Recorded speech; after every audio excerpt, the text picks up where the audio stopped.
Alright, so the folks at Vigor Air saw some of the videos out on the channel on the DIYs for the Escalade, and they contacted me to ask me if I would do an install video for their air shock and then also for the compressor that they sell.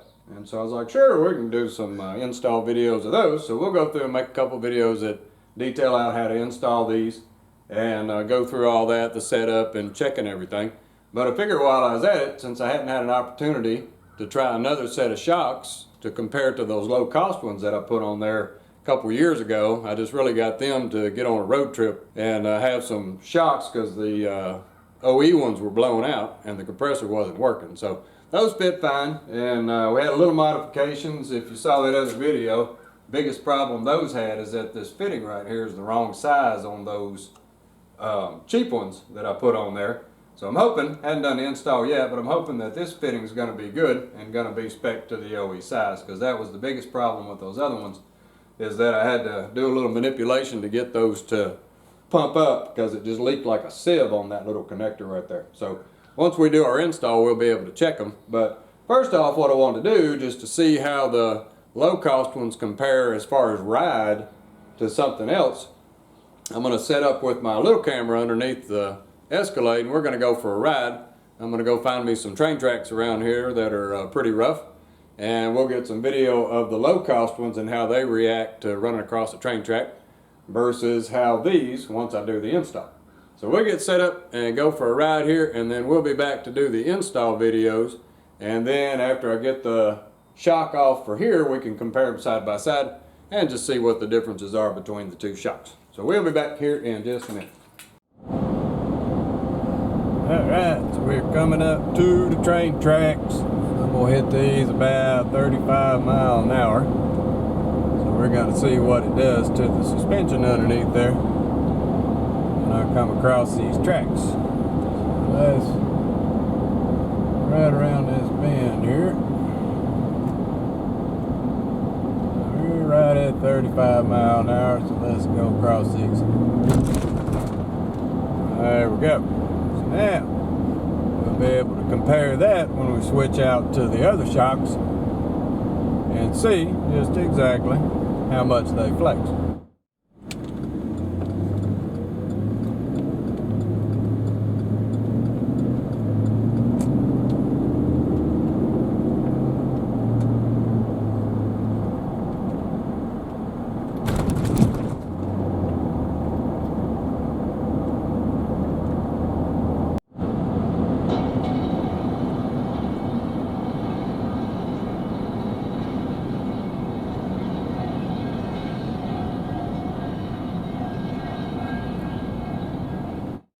Alright, so we are halfway through our install video for Vigor, and so I got one of the old shocks off and I got one shock left to put on the other side. So now I can compare them side by side on the table. And if you look at them, they look roughly the same. You know, most everything about them is about the same, but there's some little bitty differences.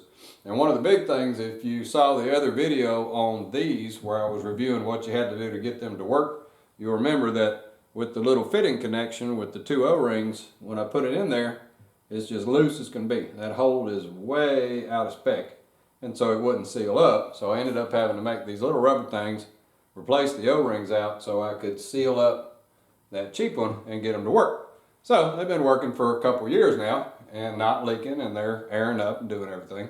And we'll see that when I do the comparison of this one going down the road with this one once I get those installed. But as you can see with the bigger one, it's actually spec'd right. So when I push the O-rings down in there, it actually pushes them back up the tube. So they're going to seal, and that's going to be fine, just like OE. Whereas this one, it just rattles around in there.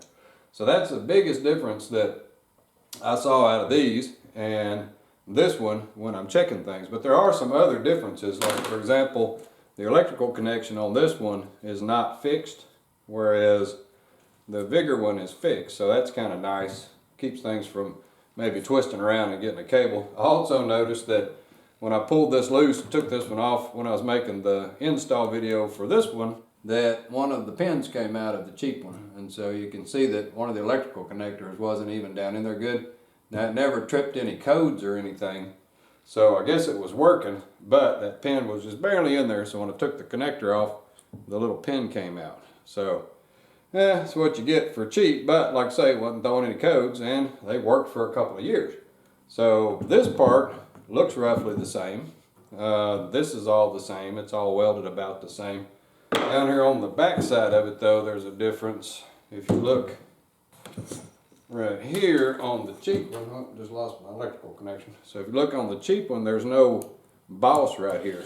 But on the Vigor one, there's a welded boss that holds this tube in place, so it can't slide down as things wear, I guess, or if this slides a little bit. So looks like this one's made a little bit better. And everything else dimensionally is the same. This one's kind of gotten out of kilter there from riding down the road.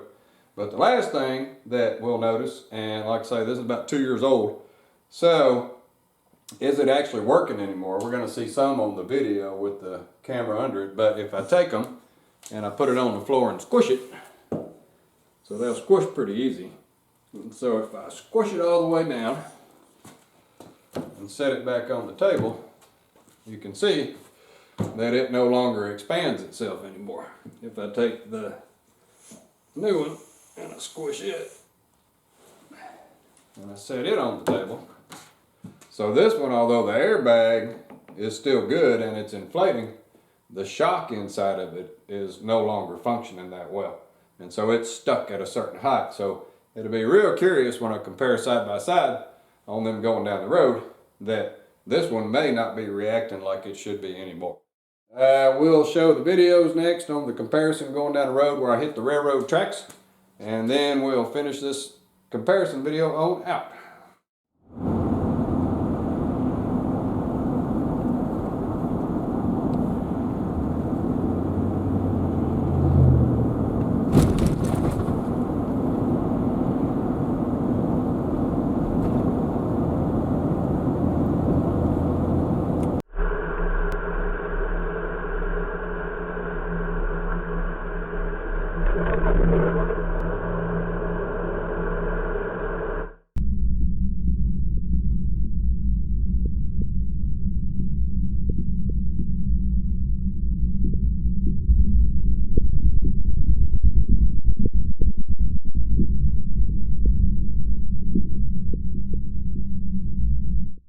Alright, so we finished up our install for the new air shock. So these are the cheap aftermarket ones that I took off. And I talked a little bit about the issues that I had putting these on. But once I got the second one off, I realized that these are actually ruined. They're still airing up and everything still looks like it's functioning, but you know, before I talked a little bit about that flange that's down on this end on those Vigor ones. Well, these don't have the flanges for these cheap eBay ones, and what happened is on the driver's side, and this one's actually in the video, but what's happened is that it's actually slid down because there's no flange. So you can see right here the distance is much shorter, so this whole thing is actually slid down and it's basically doing nothing anymore.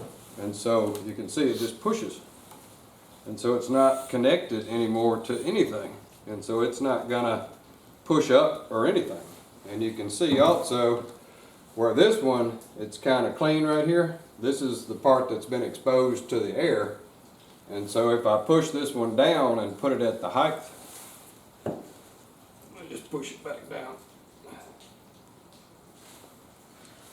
So on the vehicle, it's been riding at about that height. Of course, these don't expand anymore because they're going bad. That's the height of it, but you can see on this one, it's been riding at this height right here on this end of it.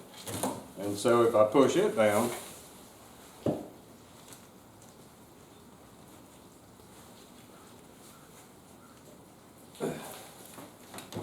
you can see that the bag is actually outside. It's not curled up in there anymore. So the driver's side one of these cheap aftermarket ones actually wasn't working. It was still holding air and everything. It was still airing up, but it wasn't doing anything because it wasn't folded up inside of there. So interesting to note that it looks like I did have a problem with these cheap ones after all, so they didn't really make it the 2 years that I thought. Alright, well, it looks like our cheap eBay ones are headed for the trash. We'll run those new ones for a while, see how they do. And it looks like they fixed some design flaws that these cheap ones had. So we'll give them a try and see how they run. Well, alrighty. Well, thanks for watching.